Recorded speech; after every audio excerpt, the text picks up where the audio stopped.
साथियों नमस्कार। ये है जिला मुख्यालय अमेठी। भारत की सबसे हॉट सीट है।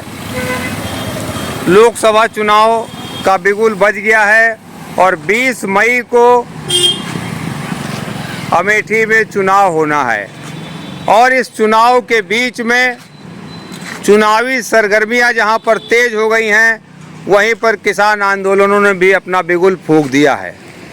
ये देखिए, कल चुनाव चिन्ह मिलेगा और आज अमेठी के किसान संगठन यहाँ पर आ गए हैं। और ऐसे नहीं आए हैं, आने वाले उम्मीदवार जो भी इस अमेठी में नया सांसद जीत के आएगा, लगता है कि उसके सामने ये संगठन के लोग चुनौतियां लेकर खड़े रहेंगे। देखिए, ये घटनाएं हैं जो अमेठी में घटी। सांड के हमले से महिला की मौत, अधेड़ का टूटा हाथ।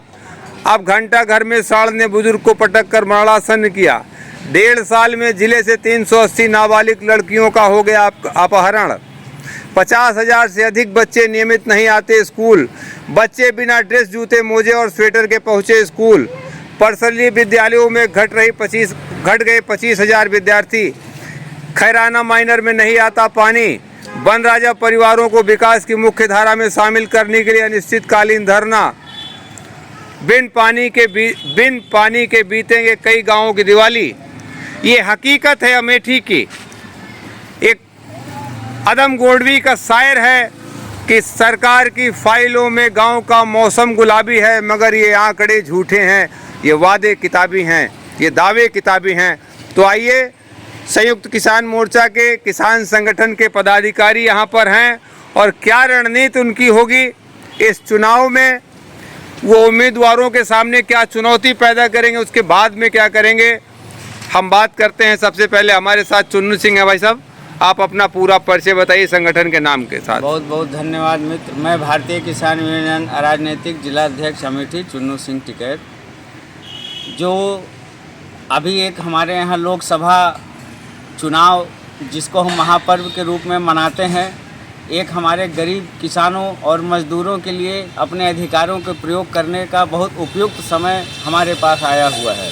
पिछले विगत कई वर्षों से हम लोग भाजपा के जब से सरकार बनी, किसान हितों के लिए, मज़दूरों के हितों के लिए, बेरोजगारों के लिए, महंगाई कम करने के लिए आदि समस्याओं को लेकर समय समय पर सड़क पर उतरकर आंदोलन करते रहे। लेकिन जैसे कि आप लोगों को भी पता है कि 13 महीने के हम लोगों के आंदोलन के बाद जब किसान और मजदूर दिल्ली के बॉर्डर पर सड़कों पर बैठे थे, उस समय भाजपा सरकार ने हम किसानों को, मजदूरों को तड़ीपार और पाकिस्तानी, खालिस्तानी न जाने कितने संज्ञाओं से हम लोगों को विभूषित किया। आज हम लोगों का अपने अधिकारों को प्रयोग करने का समय आ गया है। हम संयुक्त किसान मोर्चा भाजपा सरकार के द्वारा जितनी भी नीतियां हम किसानों के लिए खिलाफ में तय की गई, फिर वो चाहे काले कानून का हो, या महंगाई का हो, या बेरोजगारी का हो, आदि तमाम समस्याओं को लेकर हम लोग अमेठी जनपद के गलियों गलियों में जाएंगे और किसानों मजदूरों को जागरूक करने का काम करेंगे और इस भाजपा सरकार को उखाड़ फेंकने के लिए हम लोग कटिबद्ध रहेंगे। तो क्या आप लोग किसी राजनीतिक पार्टी के लिए भी वोट मांगेंगे? नहीं, हम लोग राजनीतिक लोग हैं। हम किसान संगठन चलाते हैं। हम किसान और गरीब मजदूरों की बात करते हैं। हमारा तो काम ही है शासन और सरकार के खिलाफ लड़ाई लड़ना। जहां उनकी कमियां होती हैं, हम लोगों को सड़क पर उतरकर आंदोलन करना पड़ता है। हाँ, ये ज़रूर है कि आने वाले सरकार से या हमारे जनपद के जो आने वाले सांसद हैं, उनसे कुछ अपेक्षाएं और उम्मीदें ज़रूर हमारी रहेंगी। मौजूदा सांसद अमेठी में हैं, इन्होंने यहाँ अपना घर भी बना लिया, बराबर अमेठी में दौरा करती रहती हैं और ये बता रही हैं, रोज़ बताती हैं कि अमेठी में कितने लोगों को आवास दिया, कितने लोगों को शौचालय दिया, कितने लोगों को लाखों लोगों को जो है राशन मिल रहा है, 5 किलो हर महीने मुफ्त मिल रहा है और प्रधानमंत्री आवास से आच्छादित कर दिया और विकास की धारा बह रही है अमेठी में। इससे आप लोग संतुष्ट क्यों नहीं हैं? मित्र, ये सांसद जी हैं जो पिछले चुनावों के समय प्रचार में सिर पर सिलेंडर और गले में प्याज की माला और हाथ में चीनी की थैली लेकर चला करती थी। 13 रुपये किलो चीनी दिलवाने का वायदा इन्होंने किया था। प्याज सस्ता करने की बात की थी। सिलेंडर आज जब ये सिर पर लेके टहल रही थी तब 460 रुपये का था। आज भाजपा सरकार के 10 साल के शासन के बाद 1200 रुपये में सिलेंडर बिक रहा है। तो इनसे हम क्या विकास की गाथाओं को समझें। हाँ, यह ज़रूर हुआ कि माननीय सांसद के हमारे मंत्री बन जाने के बाद से अमेठी में जो भी बड़ी परियोजनाएं आने वाली थी उनको भी बाहर ले जाने का काम सांसद महोदय। अमेठी में एम्स बना, 200 बेड का रेफरल अस्पताल बना, इससे आप लोगों को कोई लाभ नहीं है। आज स्थिति ये है मित्र कि यह मेडिकल कॉलेज न बनाते, अमेठी में जो पहले से ही बुनियादी सीएससी और पीएचसी की व्यवस्थाएं हैं उनकी व्यवस्था ही अगर सुदृढ़ कर दी होती तभी भी हमारे अमेठी की गरीब जनता को नर्सिंग होमों में जाकर धक्के खाना नहीं पड़ता, उनका शोषण नहीं होता। क्या है सीएससी और पीएचसी में क्या समस्याएं हैं? आज जितनी भी सीएससी और पीएचसी हैं इनमें न तो योग चिकित्सक हैं, न इनमें जो है सरकारी जांच के लिए उपकरण है, और जहां उपकरण है वहां जांच कर रिपोर्ट देने वाला डॉक्टर नहीं है। जहां डॉक्टर है वहां दवाइयां नहीं है, जहां डॉक्टर और दवाइयां दोनों हैं वहां समुचित उपकरण नहीं है। इस तरह की तमाम अव्यवस्थाएं हमारे जनपद में हैं।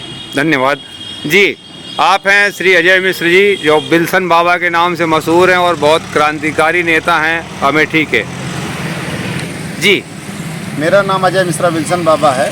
मैं भारतीय किसान यूनियन भानु का जिला प्रभारी हूं और आज की डेट में हमारा संगठन पूरी तरीके से सक्रिय है।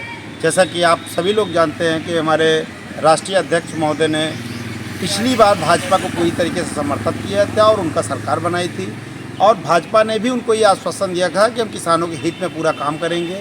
लेकिन भाजपा को कहीं ना कहीं ये लगा कि हमने राष्ट्रीय अध्यक्ष जी को अपने साथ कर लिया है तो हम जो मन में आएगा वो करेंगे। तो हमारे राष्ट्रीय अध्यक्ष जी ने उनको इस बार ये बताया कि देखिए, आप इस भूल को भूल जाइए कि आप गलत करेंगे तो हम साथ देंगे। और हमारे राष्ट्रीय अध्यक्ष जी ने भाजपा का बहिष्कार किया, उनका विरोध किया। अच्छा, भानु गुट भी इस समय भाजपा के बहिष्कार में आ गया है? पूरी तरीके से बहिष्कार कर रहा है।